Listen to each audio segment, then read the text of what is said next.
Hello বন্ধুরা, আশা করি তোমরা হক করে ভালো আছো। তো আমি চলে এসেছি আরেকটা ব্লগগুলো। তো আজ হয়েছে অক্ষয় তৃতীয়া, তো আমরা চলে বাড়ি রাম ঠাকুর আশ্রমে ওই অন্নভোগ খাওয়া।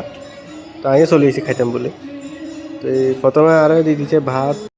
তো ভাতের লগে কচু শাক খাইতে খাইতে দুই তিন গছ খাইতে খাইতে দিয়ে লাইছে। এবার ডাইল তেমনি আইসে আর লগে আইসে দাদা সুজনদার বৌবদি। আর ডাইল দিছে, ডাইল দিয়ে এবার মারিয়ে ডাইলিং যে গরম রাত ছাট করে দিচ্ছে।